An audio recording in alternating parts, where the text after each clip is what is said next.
से बारिश होने वाली है। आपकी तबीयत अक्सर खराब रहती है, इसीलिए आप घर पर ही रहिए। मैं और माँ जी ठेला लेकर चौराहे पर दुकान लगाने जाते हैं। भाभी, पिताजी घर पर रहेंगे, लेकिन मैं तो चल सकती हूँ ना। मैं आपके साथ ही चलूंगी। नहीं कविता, पिताजी का ध्यान रखने के लिए तुम घर पर ही रहो। मैं और माँ जी पाव भाजी का ठेला संभाल लेंगे। ऐसा कहकर अंजलि अपनी सास के साथ ठेला ढकेलती हुई गांव के चौराहे पर नीम के पेड़ के नीचे आ जाती है। ठेले को पेड़ के नीचे जमाने के बाद अंजलि ठेले पर रखा हुआ एक छोटा सा स्टोव जलाती और भाजी को गर्म करते हुए आवाज लगाती है, आइए आइए, गर्मा गर्म पाव भाजी खाइए। इस बारिश के मौसम में पाव भाजी का आनंद लीजिए। हल्की हल्की बूंदाबांदी शुरू हो जाती है। तभी 2 ग्राहक बारिश से बचते हुए ठेले के पास आकर अंजलि से, अरे बहन जी, जरा 2 प्लेट गर्मा गर्म पाव भाजी लगा देना। इस बारिश में कुछ चटपटा खाने को मिल जाए तो राहत मिल जाए। जी भैया, अभी 2 मिनट में गर्म करके देती हूँ। अंजलि तवे पर डालडा डालती है, पाव को सेकती है और प्लेट में भाजी, सलाद और नींबू रखकर दोनों ग्राहकों को देती है। दोनों ग्राहक पाव भाजी खाते हुए आपस में बातें करते हैं। यार क्यों भाई, तुझे इस पाव भाजी में कोई खास मजा आया क्या? नहीं यार, मजा नहीं आया बिल्कुल भी। भाजी में बिल्कुल भी तीखापन और चटपटापन स्वाद ही नहीं है। बहन जी, आपकी पाव भाजी चटपटी क्यों नहीं है? पाव भाजी जब तक मसालेदार और चटपटी ना हो तब तक खाने में मजा नहीं आता। क्षमा करना भैया, अगली बार हम और चटपटी बनाने की पूरी कोशिश करेंगे। दोनों ग्राहक आधा अधूरा खाकर पैसे देते हैं और चले जाते हैं। अंजलि दुखी होकर अपनी सासू माँ की तरफ देखते हुए, माँ जी, इन्हें हमारी पाव भाजी चटपटी क्यों नहीं लगी? हमने तो सारे मसाले डाले थे। बहू, कैसी चटपटी लगेगी? हमारे पास पैसे कम थे, इसीलिए हमने बहुत थोड़े से ही साधारण मसाले डाले थे। असली चटपटी पाव भाजी बनाने के लिए तो बहुत सारे विशेष मसालों की जरूरत होती है।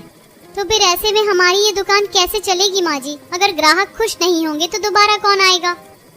ऐसे शाम ढल जाती है और बहुत कम पाव भाजी बिक पाती हैं। दोनों बची हुई भाजी लेकर दुखी मन से घर लौटती हैं। उन्हें देखकर देवेश, क्या हुआ बहू, आज पहले दिन की बिक्री कैसी रही? दुकान ठीक से चली ना?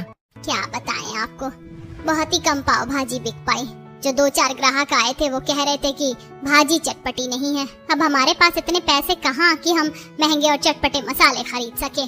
कोई बात नहीं संगीता, तुम परेशान मत हो। भगवान कोई ना कोई रास्ता जरूर दिखाएगा। तुम दोनों की मेहनत बेकार नहीं जाएगी।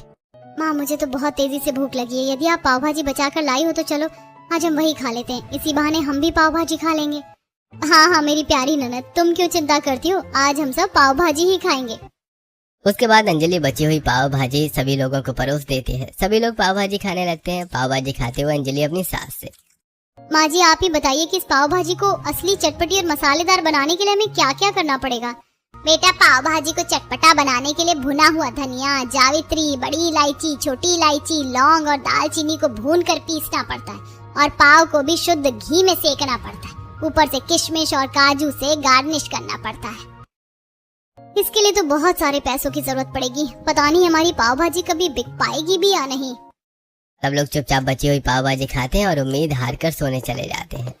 अगले दिन भी अंजलि अपने सास के साथ पाव भाजी का ठेला लगाती है, लेकिन आज भी ज्यादा कस्टमर नहीं आ पाते। ऐसे 1 हफ्ता बीत जाता है। एक दिन दोपहर में अंजलि अपनी सास के साथ ठेले के पास खड़ी आवाज लगा रही थी और बारिश हल्की हल्की हो रही थी। तभी एक बड़ी सी कार आकर वहां रुकती है और उसके अंदर बैठे हुए 3 दोस्त आपस में बात करते हुए, यार आगे का रास्ता बारिश और पानी भरे होने की वजह से पूरी तरह से बंद है। हमें यहाँ कुछ देर रुकना पड़ेगा। अरे देखो, सामने पेड़ के नीचे पाव भाजी का ठेला लगा है। क्यों ना चलकर थोड़ी पाव भाजी खा ली जाए?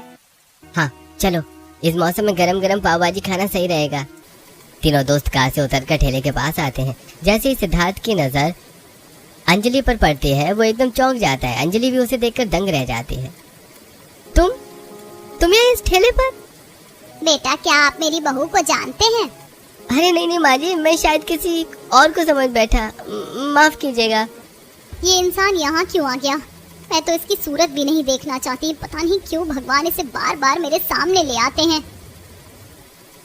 बहू, खड़े खड़े क्या सोच रही है? जल्दी से हाथ चला और इन लोगों के लिए पाव भाजी लगा। अंजलि तवे पर पाव सेकती है और तीनों दोस्तों को पाव भाजी परोसती है।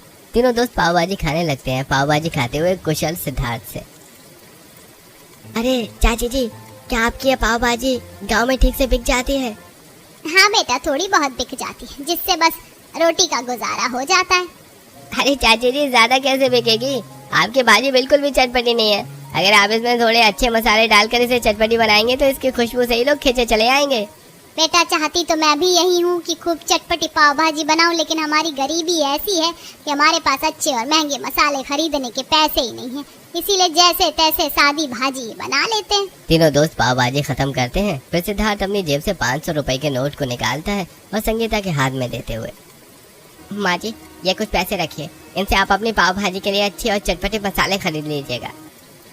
कोई जरूरत नहीं है आपकी इस हमदर्दी की, आप अपने पैसे अपने पास रखिए और यहाँ से चले जाइए। बहू ये क्या कर रही है, ग्राहक से ऐसे बात करते हैं क्या? देखिए मैं आप पर कोई एहसान या हमदर्दी नहीं दिखा रहा हूँ, हमारा इस रास्ते से अक्सर आना जाना होता है।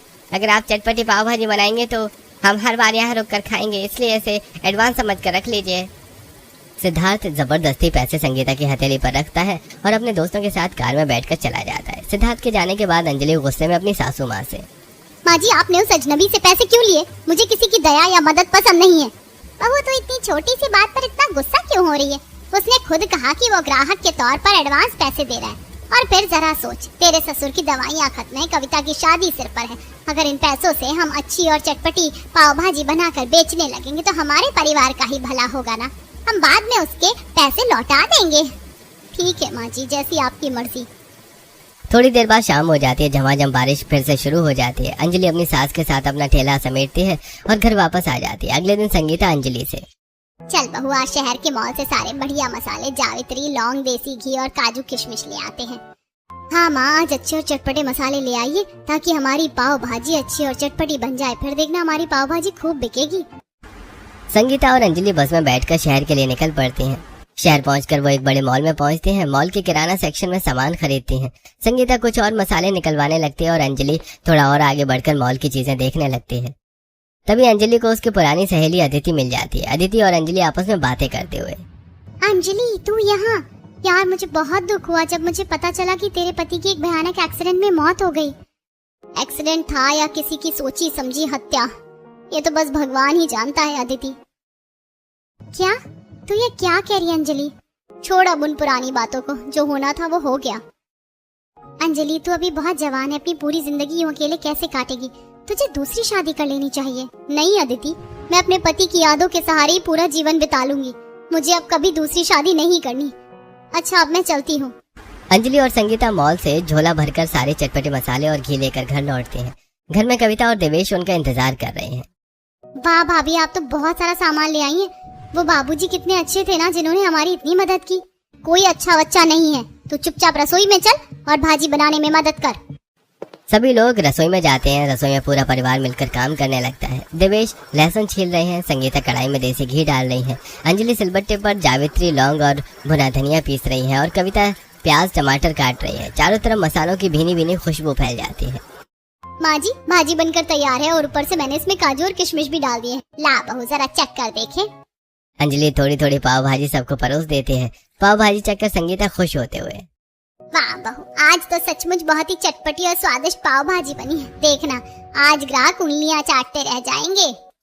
सब लोग थोड़ी सी भाजी चखते हैं, उसके बाद सबके चेहरे खिल उठते हैं। थोड़ी देर में परिवार के सभी लोग ठेला लेकर बाजार के चौराहे पर पहुंचते हैं। दोपहर के समय चौराहे पर ठेला सज चुका है। तवे पर देसी घी में पाव सेक रहे हैं और चटपटे भाजी की खुशबू पूरे चौराहे पर फैल रही है। तभी रास्ते से गुजर रहे दो राहगीर खुशबू सुनकर रुक जाते हैं। अरे वाह यार, आज तो इस ठेले से पाव भाजी की खुशबू बहुत ही लाजवाब आ रही है। लगता है आज कुछ खास बना है।